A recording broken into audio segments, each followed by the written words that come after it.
শুক্রবার কৌশিকী অমাবস্যা এদিন তারাপীঠে লক্ষাধিক ভক্তের সমাগম হয়। নিরাপত্তা ব্যবস্থা নিয়ে তারাপীঠ মন্দিরে প্রস্তুতি একেবারে তুঙ্গে। প্রায় 180টি সিসিটিভি ক্যামেরা বসানো হবে বলে জানা যাচ্ছে। শুক্রবার কৌশিকী অমাবস্যা রয়েছে এবং সেই কারণে ভক্তদের ভিড় থাকবে সেদিন এবং সে কারণে এই নিরাপত্তা ব্যবস্থা আঁটোসাঁটো করা হয়েছে। আমরা দেখে থাকি প্রত্যেক বছরই কিন্তু এই দিনটিতে তারাপীঠে বহু ভক্তের সমাগম হয়, বহু পুণ্যার্থীরা সেখানে গিয়ে উপস্থিত হন এবং সে কারণেই আরো আঁটোসাঁটো করা হচ্ছে নিরাপত্তা ব্যবস্থা। আমরা কথা বলবো, আমাদের সঙ্গে ফোন লাইনে রয়েছেন প্রতিনিধি মনা বীরবংশী। মনা, নিরাপত্তা ব্যবস্থা কতটা জোরদার করা হয়েছে কৌশিকী অমাবস্যা উপলক্ষে, কি জানতে পারছো? দেখো স্বর্ণালী, তুমি জানো যে রাত পহলেই আগামীকাল শুক্রবার ভাদ্র মাসের প্রথম যে অমাবস্যা, সেই অমাবস্যায় হচ্ছে কৌশিকী অমাবস্যা।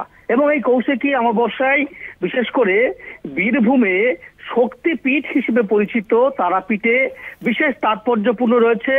একেবারেই ভোর রাত থেকে দিনভর গভীর রাত পর্যন্ত বিশেষ পুজো অর্চনা হবে মা তারার। তুমি বুঝতে পারছো যে তারাপীঠ মহাশ্মশান রয়েছে, সেই মহাশ্মশানে দূর দূরান্ত থেকে সাধু সন্ন্যাসীরা আসবেন, সেখানে যজ্ঞ করবেন। রাতভর কিন্তু তারাপীঠ মহাশ্মশানে কিন্তু যজ্ঞ হবে। এবং এই যে কৌশিকী অমাবস্যা, এই উপলক্ষে রীতিমতো একটা উৎসবের চিত্র বীরভূমের তারাপীঠ মন্দিরে। এবং বুঝতে পারছো যে লক্ষ লক্ষ কিন্তু সমাগম হবে ভক্তদের। এই রাজ্যের বিভিন্ন প্রান্ত থেকে, উত্তর থেকে দক্ষিণ, রাজ্যের বাইরে থেকেও প্রচুর মানুষ কিন্তু তারাপীঠে কিন্তু ভিড় জমান।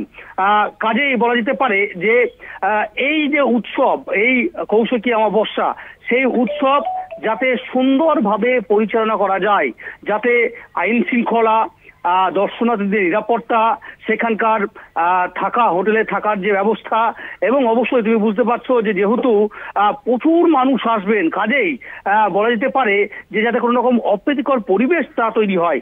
ঠিক সেই জন্যই কিন্তু বীরভূম জেলা পুলিশ প্রশাসন কিন্তু তৎপর। আমরা দেখতে পাচ্ছি ডিআইজি বর্ধমানের শ্যাম সিং, আইপিএস অফিসার, তিনি গতকাল কয়েকদিন ধরেই কিন্তু পড়ে রয়েছেন। বীরভূমের জেলা পুলিশ সুপার আমনদীপ সিং, তিনি সেখানে পড়ে রয়েছেন। গতকালকেই আমরা দেখেছিলাম যে বিশেষ করে সেখানে একটা পুলিশের বিশেষ কন্ট্রোল রুম কিন্তু সেখানে ওপেনিং করা হয়েছে পুরো নিরাপত্তা নজরদারিতে। এবং অবশ্যই তোমার বড় রাখা ভালো, দেখো মন্দির কমিটির যে নিজস্ব নিরাপত্তা সিসিটিভি রয়েছে সেটা তো আছেই, পাশাপাশি বীরভূম জেলা পুলিশের পক্ষ থেকে, তারাপীঠ পুলিশের থানার পুলিশের পক্ষ থেকে একেবারে গোটা তারাপীঠ জুড়ে কিন্তু গোটাটাই কিন্তু একটা নিরাপত্তার জন্য সিসিটিভিতে কিন্তু একেবারে মুড়ে ফেলা হয়েছে। শুধু তাই নয়, বিশেষ সেখানে যান নিয়ন্ত্রণ করা হচ্ছে। তুমি বুঝতে পারছো যে যেহেতু লোক ঢোকা ইতিমধ্যেই শুরু করে দিয়েছে, কারণ তুমি জানো যে ভাদ্র মাসের এই প্রথম অমাবস্যাই হচ্ছে কৌশিকী অমাবস্যা। এবং এই অমাবস্যা আগামীকাল সকাল থেকে লেগে যাচ্ছে, আগামীকাল দিনভর থাকবে, সন্ধে রাত থাকবে, তারপরের দিন সকাল অর্থাৎ শনিবার সকাল পর্যন্ত অমাবস্যা তিথি কিন্তু রয়েছে। ক্যালেন্ডারের পাতা এবং পঞ্জিকা সেটাই কিন্তু বলছে।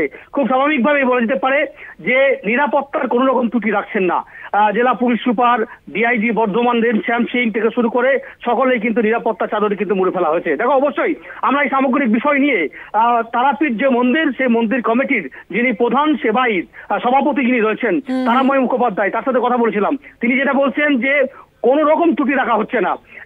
বেশ কয়েকটি লাইন করা হয়েছে, ভিআইপি লাইন করা হয়েছে, সাধারণ জনের লাইন করা হয়েছে।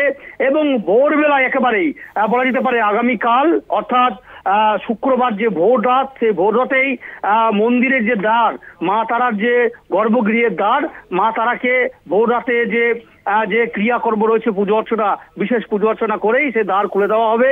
দিনভর পুজো অর্চনা চলবে, বিশেষ অন্নভোগ থেকে শুরু করে যাগযজ্ঞ ভাবে কিন্তু রীতিমতো তারাপীঠ প্রস্তুত। ইতিমধ্যেই কাতারে কাতারে এ রাজ্যের বিভিন্ন প্রান্ত থেকে মানুষ চলে এসছেন। এখন শুধু সেই প্রস্তুতির যে চূড়ান্ত পর্যায়ে যে ছবিটা, সেই ছবিটাই কিন্তু মূলত তারাপীঠ মন্দির এবং তারাপীঠ শহর জুড়ে উঠে আসছে, সেটা কিন্তু বলা যেতেই পারে। স্বর্ণালী, ধন্যবাদ তোমায় মনা। আমরা কথা বলছিলাম, ফোন লাইনে ছিলেন প্রতিনিধি মনা বীরবংশী।